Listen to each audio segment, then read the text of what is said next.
جب ایک عالم دین اپنے علم کی قدر کرتا ہے اور اپنے اوقات علم کے لیے صرف کرتا ہے، اللہ علوم نبوت کے ذریعہ وہ مقام دیتا ہے، اللہ اس علم کے ذریعہ وہ عزت دیتا ہے جو مال سے حاصل نہیں ہو سکتی، جو دنیا کے عہدے سے حاصل نہیں ہو سکتی، جو دنیا کے مناصب اور مقام سے حاصل نہیں ہو سکتی، جو دنیا کے عہدے سے حاصل نہیں ہو سکتی، بلکہ ایک وقت وہ آتا ہے جب اللہ بڑے بڑے سربراہوں کو اور بڑے بڑے عہدیدارانوں کو گھٹنے ٹیکنے پر مجبور کر دیتی ہے، چاہے وہ سیکھنے والا کوئی ہو۔ علم سیکھنے کے بعد انسان کی برادری اور خاندانی مناصب وہ ساری چیزوں کو نظر انداز کر دیا جاتا ہے، اسے غلامان رسول کی نیت سے دیکھا جاتا ہے، اسے ایک عالم دین کی حیثیت سے دیکھا جاتا ہے، پھر دنیا بھول جاتی ہے یہ فلاں خاندان سے ہے، یہ فلاں برادری سے ہے، یہ فلاں کا بیٹا ہے، بلکہ دنیا اسے اس نسبت سے یاد کرتی ہے یہ ایک عالم دین ہے، یہ علم دین کا ستارہ ہے، یہ جناب محمد الرسول اللہ صلی اللہ علیہ وسلم کی میراث کا وارث ہے، آپ کے دیے ہوئے میراث کا وارث ہے۔ آقا مدنی صلی اللہ علیہ وسلم سے جس نے بھی کے علم سے جس نے بھی استفادہ کیا ہے، اللہ کی قسم وہ عزت ملی ہے جو انسان کے تصور سے بالاتر ہے۔ سالم بن جعد رحمۃ اللہ علیہ ایک غلام تھے، وہ فرماتے ہیں جب میں غلام تھا میرے آقا نے صرف 300 درہم میں مجھے خریدا تھا، جب میرے آقا نے مجھے آزاد کر دیا میں نے علم کا پیشہ اختیار کیا اور اس کا نتیجہ یہ نکلا کہ جب میرے اندر علوم نبوت سرایت کر گیا، جب آقا مدنی صلی اللہ علیہ وسلم کا لایا ہوا علم داخل ہو گیا، اللہ نے وہ مقام دیا۔ ایک وقت ایسا بھی آیا کہ وقت کا بادشاہ اور وقت کا خلیفہ ہماری ملاقات کے لیے آیا، ہم نے اس کی ملاقات سے انکار کر دیا۔ اسی طرح ہارون رشید کا زمانہ ہے، آپ کے زمانے کے امام وقت عبداللہ بن مبارک رحمۃ اللہ علیہ ایک بڑے عالم دین ہیں، اللہ نے ان کا مقام بلند و بالا کیا ہے، علم دین کی وجہ سے اللہ نے ان کو وہ عزت عطا فرمائی ہے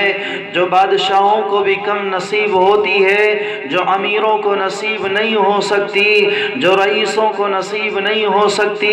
عبداللہ بن مبارک رحمۃ اللہ علیہ ایک دفعہ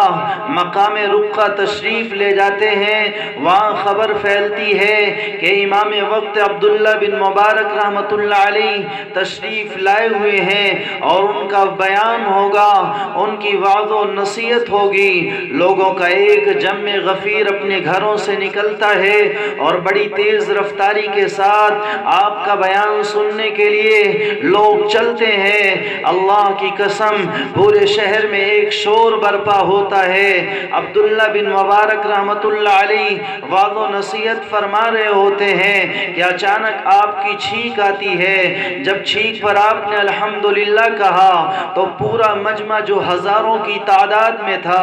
بیک وقت بیک زبان جب یرحمک اللہ کہتا ہے تو اللہ کی قسم یہ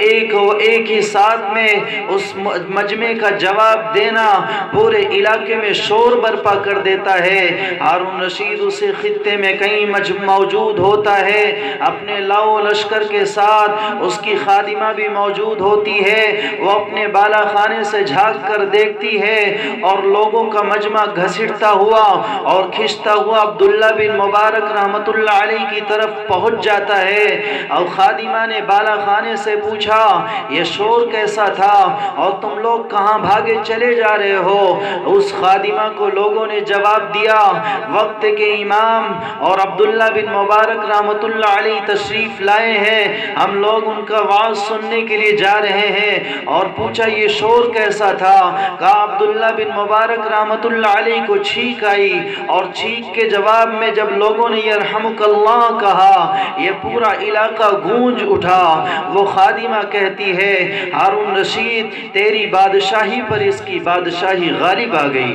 اللہ اکبر۔ اللہ جب ایک انسان اپنے آپ کو علوم نبوت سے آراستہ کرتا ہے، جب ایک انسان اپنے آپ کو علم دین سے آراستہ کرتا ہے، جب ایک انسان اپنے آپ کو علوم نبوت کا حامل بناتا ہے، اللہ وہ مقام دیتا ہے جس کے مقام کے سامنے امیروں کا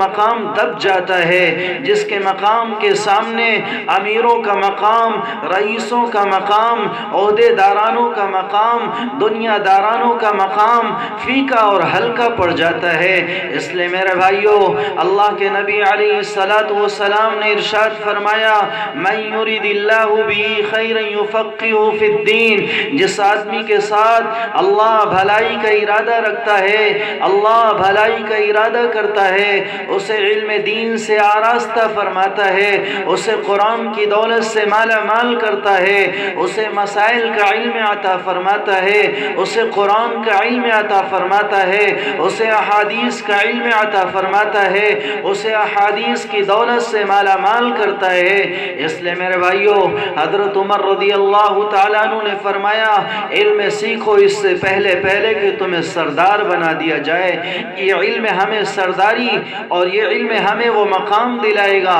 جو مال کے ذریعہ حاصل نہیں ہو سکتا۔ اس لیے اپنی اولادوں کو نیک اور صالح بنانے کی کوشش کرو، اپنی اولادوں کے عالم اور فاضل بنانے کا عہد اور عزم مصمم کر کے اٹھو۔